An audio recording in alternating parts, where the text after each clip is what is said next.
morning, everyone. On the way here, I ran into a lot of tech people, and I think we're not that tech. So I'm kind of happy to be with a bunch of luxury hospitality people here. There was a lot of tech people downstairs and on the street. And that was a really, really fantastic vision of the future that Chris presented. So one of the things that I kind of feel is that luxury is such an overused word, and everybody kind of has a different idea of what luxury is. So what I wanted to do was actually start maybe from the customer's point of view. And I have a slide here that is from Alta Gamma that they did in conjunction with PCG, which split our customers up into basically 3 segments, okay? Basically the bottom segment would be the aspirationals, and then we have the absolutes. And then the very top tier is kind of what they call the top tier clients beyond money, and they spend roughly 50,000 euros or more per year. So I think I'm going to just start by asking everybody really quickly, who are your customers? You know, Kamonwan, why don't you start? Okay, thank you. Well, hi everyone. If you haven't looked to my bio, you probably know already that I'm actually from the hospitality investment company. So we own the Four Seasons Bangkok and the Capella Bangkok. And we are now shaping also a new brand, kind of like barefoot luxury brand Kaya. And we also just won the new concept for Kaya. So actually from the very beginning, when we start to shaping Kaya, we already look into, more than a place to stay, right? So that's why I really like this topic. You know, when we're talking about that, it's all about shifting. So it's shifting from bling to meaning. That is the topic. And so when we actually shape in Kaya, we look at the shifting already that is a very, I think, deep connection of the people, the place, and the purpose. You know, so who is really our client? You know, so we look into the travelers and also the guests. You know, and then I think right now we have seen more and more that what guest is looking for is actually shifting from having to becoming. Everyone, I think, from the first 2 days until now, everyone talking about this.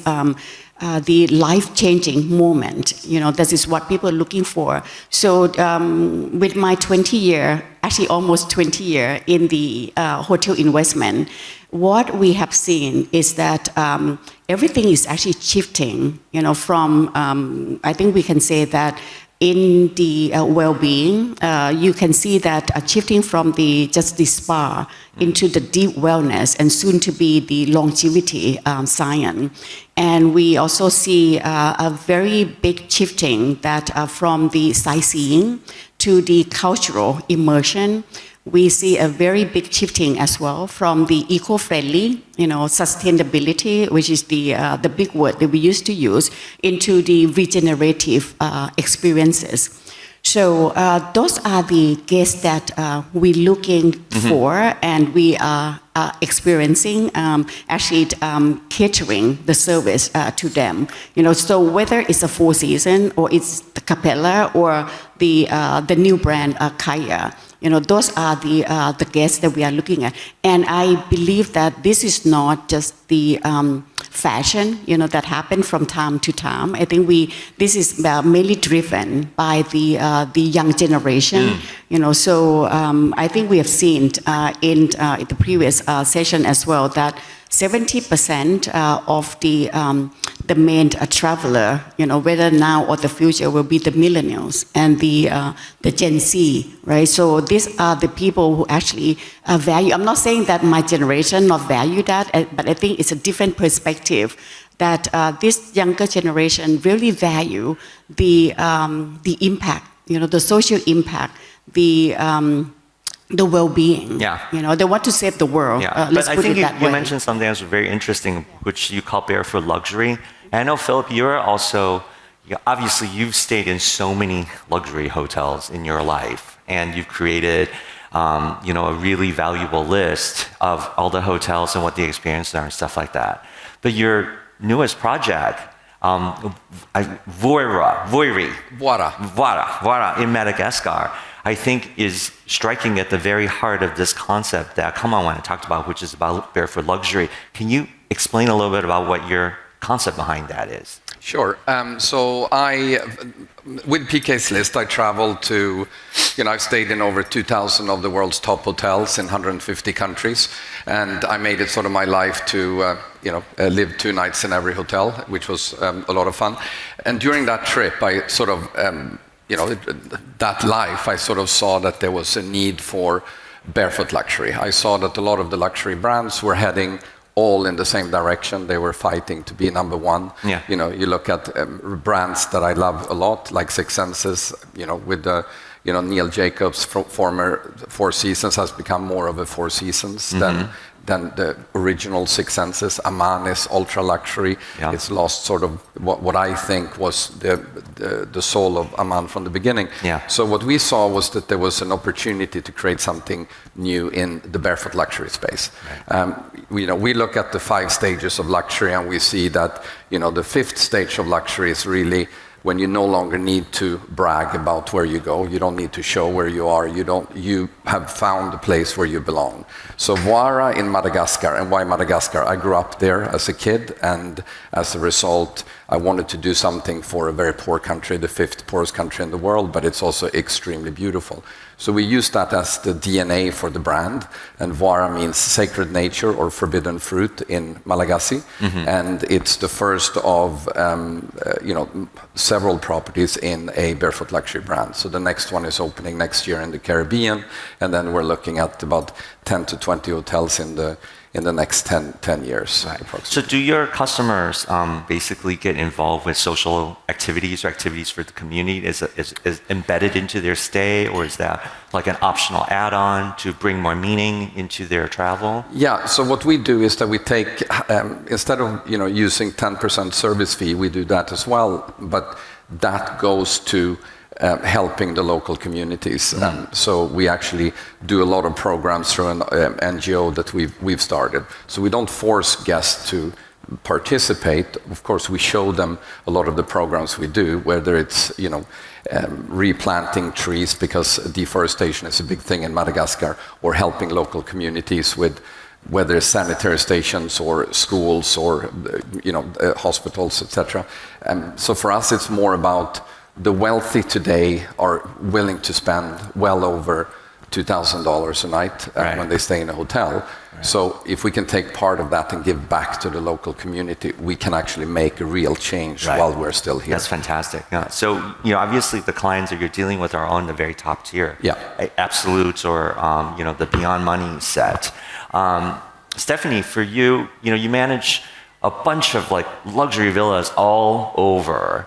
So what are your customers like, and what are they looking for these days? So we're Bali, Thailand, and mainly Niseko in Japan. So I would say the average customer in Bali is quite different from Niseko because skiing is a very expensive sport. Yes. Right? So I will have clients who might book a 5-star villa in Bali for $1,200, $1,500 a night. In Niseko, you're lucky that gets you a 4-star. We have one chalet there that I got a $500,000 booking for 2 weeks over Christmas, which I wish I was invited on that trip. But we get a lot of families. So I think when you talk about luxury, it's also about choice, right? Because with a vacation rental, you generally get more space versus a hotel room. So I think for people who are looking for that privacy space and more maybe value for money, then we're there for them. At the same time, I stayed at Four Seasons Bangkok. It's very nice. So you kind of see your customers as more, they're basically looking to contain with themselves, multi-generational families, and they just want high quality stay experience? I think especially because a lot of them have kids. Yeah. So if you have your own villa, you don't have to worry about them, disturbing everyone else in the pool. You can have breakfast whatever time you want. And, example, Niseko, we have a multi-general family booking 2 penthouses. And then they can dine within there because it is hard to get a restaurant booking at New Year's Eve in Niseko. Yeah. If people have skied. And Leah, how about you? What do your customers look like? So originally when Soo-hoon invited me to this panel, I was like, why are you putting me in this panel? Because for me, luxury is another meaning. I think continuing from what Stephanie says, we actually cater to, I would say, young VIPs of Korea because I personally have kids who are 6 and 8. And when you pay $3,000 a night somewhere and you're still looking over like, don't run, don't shout, don't scream, that's what I do. And then I don't feel luxury at all. So I cater to people who are looking for lifestyle rarity because I think luxury is actually rarity. I think people seek something that used to be materialistic rarity. Now they're looking for lifestyle rarity. So time, nature, peaceful mind, So, and also because of that, I think right now my keyword for luxury is curated discomfort. Like they take away your shoes, barefoot luxury. How is that luxury?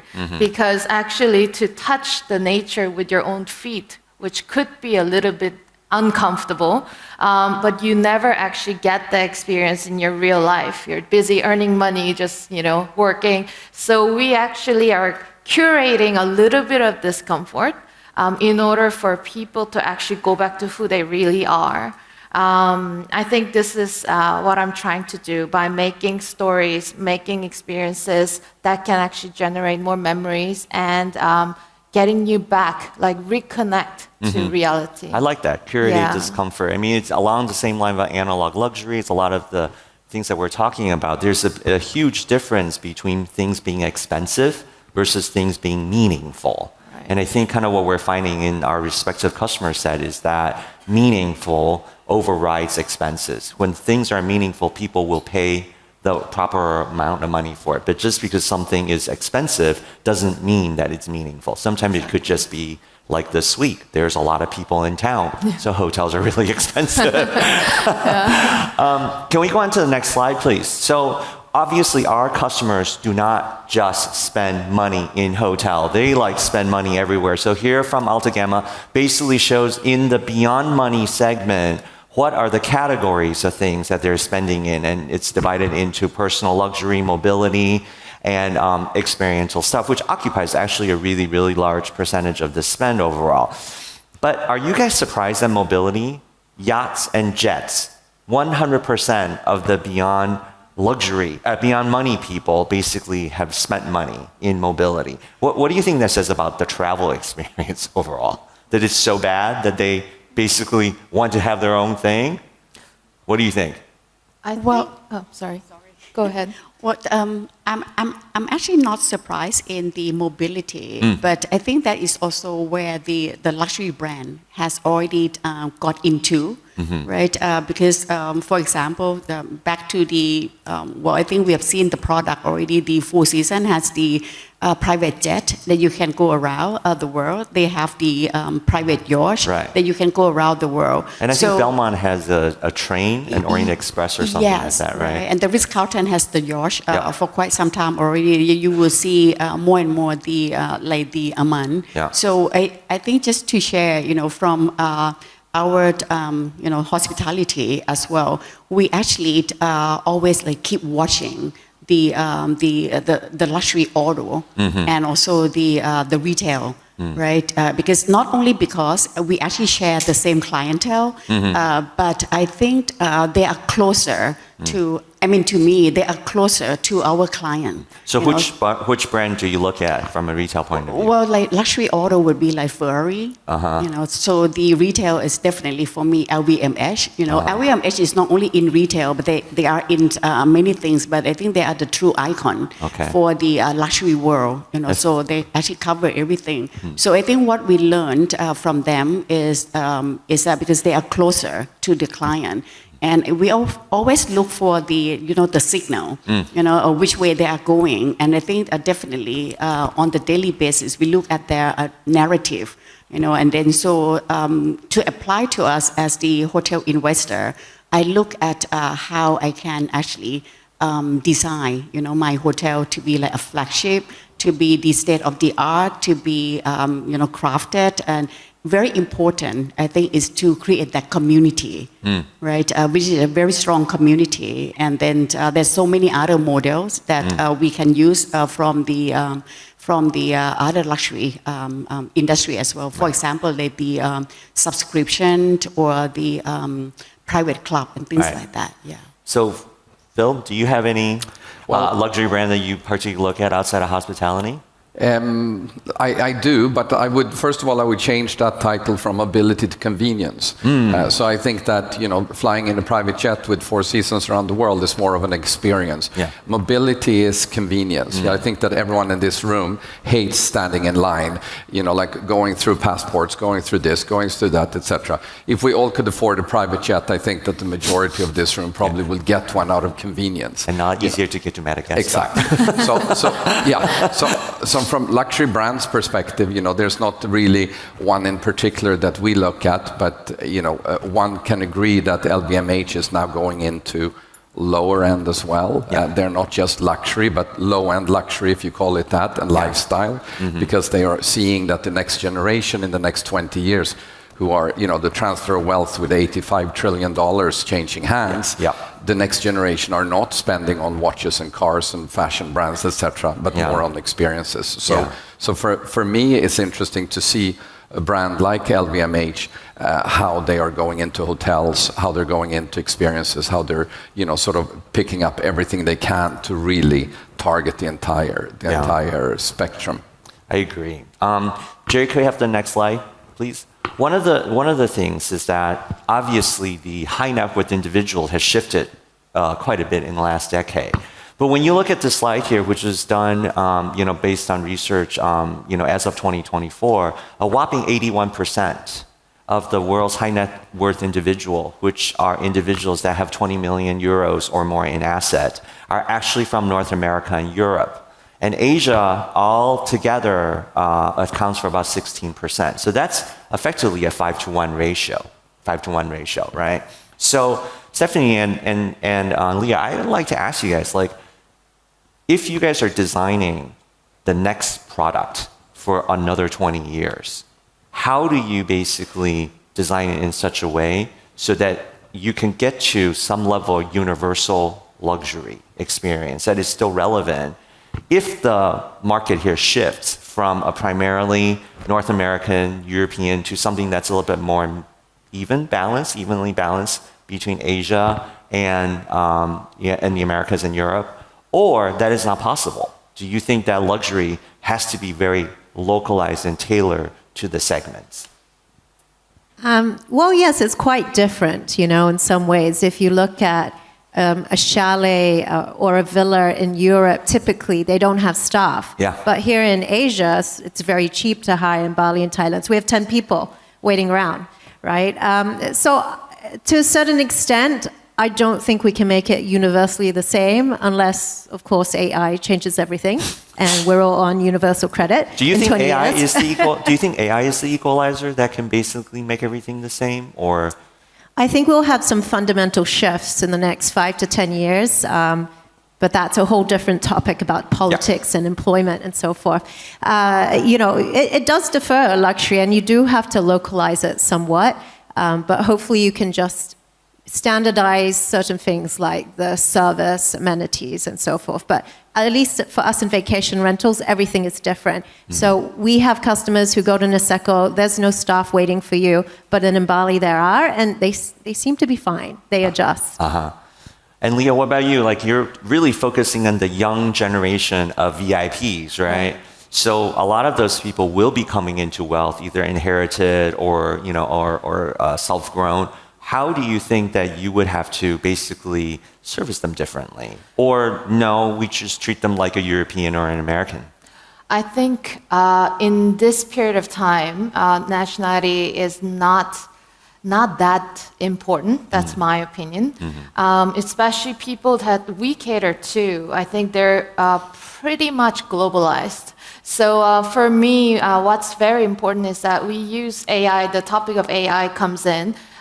For example, in my resort, I actually have a robot. The name of the resort is the Weekend, and we call it Wiki. and the robot is just going around. However, to be very honest, it doesn't really do much because you need, because it needs still sensors. You need to install sensors in order for it to move freely. And if I wanted to go somewhere else, it doesn't really go there. So actually what it does is that it creates conversations.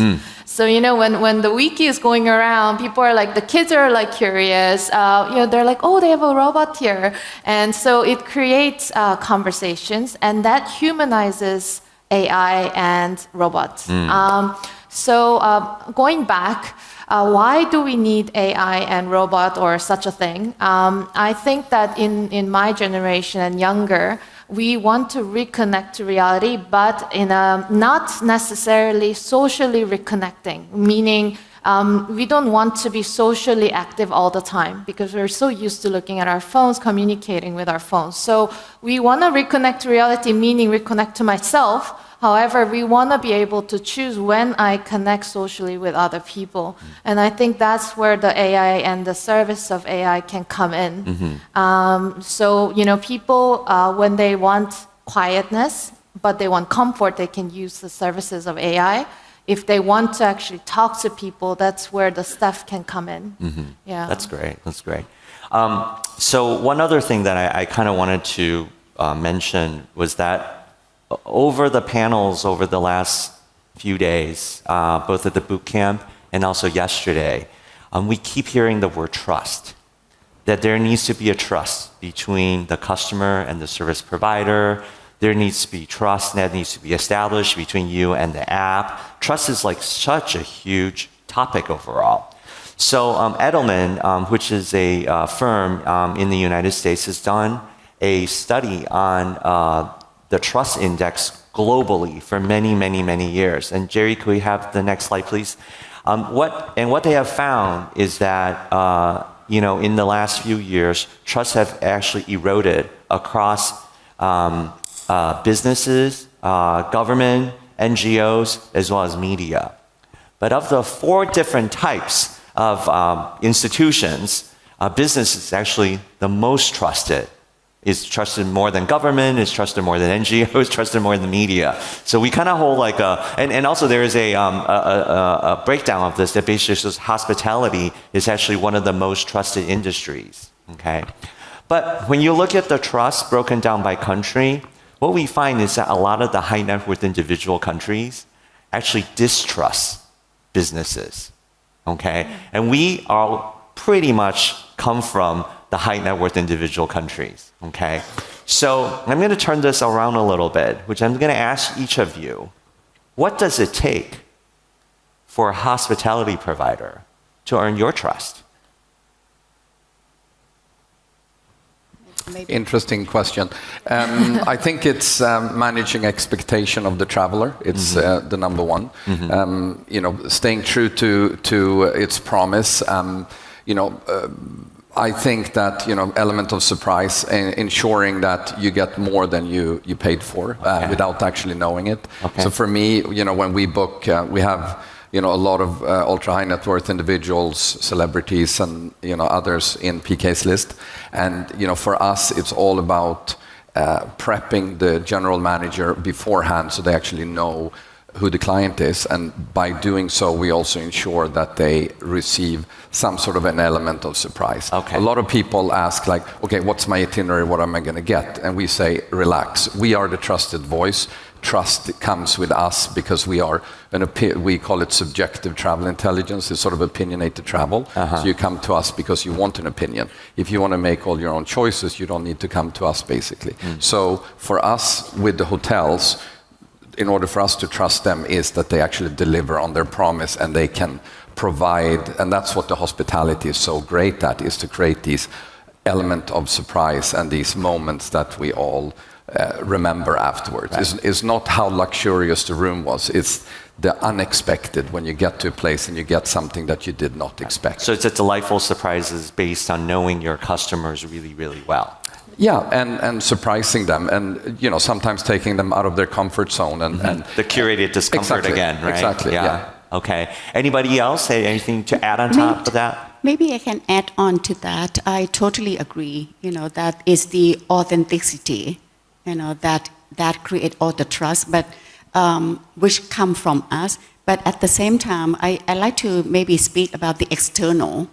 So the way that we see, we have like maybe 3 external sources that can prove, the authenticity or the trust that we are can build to the guests. I think one is, well, we all familiar with the institution, right? The institution, like the Michelin, the World 50 Best, the Condé Nast, which is actually just announced, and then Travel and Leisure. I believe that this institution will continue. Sometime maybe in the industry, when you see the list, you may feel that, something like that. But then it's still trustworthy to the guests, anchor that trust. But at the same time, with the behavior, with the younger generation, belief and everything like that. So, and we know the social media. So that, I think they also review the kind of like the personal reflection or the personal review through maybe YouTube or TikTok. So I think that is always a good channel as well. So if we can deliver truly of who we are, we don't take advantage. We actually really share the value of the guest. That will be also the channel that create the trust. The other channel, which I think maybe we have not talked about it so much, but is the platform review. I have to name it like Google review. A lot of people actually, whether luxury or non-luxury, actually look at those review, before they go to the restaurant or before they travel or they go to the hotel. So I think all those external, kind of like institution will continue. Yeah. But very important, I totally agree, it has to come from us. We have to deliver what is truly the experience to the guests. And plus, in the hotel or in the F&B, in the restaurant, there's no way to hide. There's no way that you can, it's not that you present the product somewhere and then you just say that, just believe us. But it has to come from, what we are delivering. Yes. So Stephanie, I'm going to just do some rapid fire question, okay? So let's look at the institutions. So we've got Condé Nast, we've got Travel and Leisure, we've got world's top best or whatnot. Of the 3, which one do you basically feel you trust the most? So I was in the States recently because my partner's there. I used Condé Nast to book the properties. I looked at their list and I used Michelin to look at restaurants. Okay. I mean, when we booked a nice restaurant, not every night. Okay, and Leah, I'm going to move on to you because you're dealing with VIPs and younger generation. So let's say Google reviews, TripAdvisor, or OTA reviews. They're all user-generated. Which one do you trust the most? Do I have to choose between the 3? Yes. Okay. I actually trust OTA reviews. OTA reviews. Yes, although OTAs and us, we're like love-hate relationship, as a hotel owner. However, I trust the OTA reviews because I think as a customer, they book through the channel and then they tend to, leave the most honest reviews on them. Okay. Yeah. Especially because they pay. Especially. But just adding one thing, yeah. I really think that Condé Nast or Forbes, for example, gives the halo, and the OTA reviews, YouTube's, that gives like the reality. Exactly. Yeah. Okay. Now, Philippe, media. So let's say that CNN, okay, versus HBO or any other media company that makes movies and Netflix series or whatever, versus YouTubers. I think, if you have the right YouTuber, I think it's going to make a huge impact. Okay. But obviously there's a lot of, we recently had, a few influencers with millions and millions of followers staying in our resort. Yeah. One gave nothing, the other one gave a lot. So you have to choose very carefully. But I would say a YouTuber with the right type of content is what especially the next generation are looking at, etc. And from a media perspective, we recently have been featured in most of the top magazines. And I agree, Condé Nast and Financial Times were the two magazines that we get the most referrals from. I would agree with that too, actually. It's like one creates the halo, and then the rest basically substantiates it with actual user experience and customer experience. Okay, well, our time's up, and as we are a luxury set of hoteliers, and we want to personalize the experience for everybody here. And so we're going to end the note on a little project that we did for Soo-Hoon, because it's her 20th anniversary, and we all prepared something that we wanted to say to her. So Phil, why don't you start?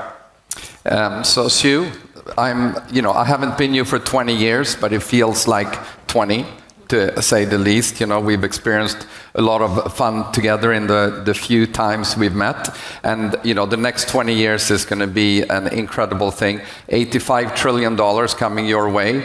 Not bad, eh? Transfer of wealth. Everyone is going to be at WiT moving forward. It's going to grow to an incredible thing. WiT Africa, is going to take as the largest continent in the world, even though the map doesn't show it. It's massive. That's where the economy is going. So I think that we're all going to see each other in Cape Town in the future for the next 20 years with you as a young, beautiful woman. Yes.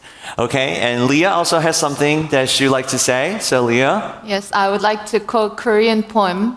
It's called Wildflower. It says, to see how beautiful it is, you need to look for a long time. To see how lovely it is, you need to look very closely. That's how you are. And because you have looked very closely, listened carefully, and digged deep into the travel industry, that now I think you helped us all see the travel industry and how beautiful it is. So thank you, and let's continue. Yes. And Stephanie? Well done. 20 years. Lots of perseverance there. And grit, which is key for any entrepreneur. Thank you so much for putting WIT together. Here in Asia, we don't have a huge ton of investors in the travel scene, and there are not a lot of big travel conferences. So thanks for bringing everyone together. And as they said, 20 more years, 30 more years, longevity. Yes. And Kamonwan? Yes, well, this is my, I'm so embarrassed to say that this is my second WiT. Yes, maybe it's the youngest here. But thank you so much for having me here. It's really the eye-opening to me because I'm in the hotel investment company, so I always go to the hotel investment conference for over 20 years, and I was just invited to the WiT in Japan, and it's really, really eye-opening that this is the real ecosystem of the travel industry. And I really hope that I'll be able to continue to be healthy and continue to be very smart enough to join WiT in 2045. Thank you so much. And this is a really good example of how luxury hoteliers do not follow instructions, because the instruction was to say something to Soo-Hoon in 20 words. So apparently I'm the only one that did that. So here is how I'm going to end the session. Soo-Hoon, this is for you. Every year, you so dear, guide us to new frontiers. Your courage, character, and humanity made us all better indeed. Thank you very much, Soo-Hoon. And please join me in thanking Philippe, Leah, Stephanie, and Kamonwan. Thank you.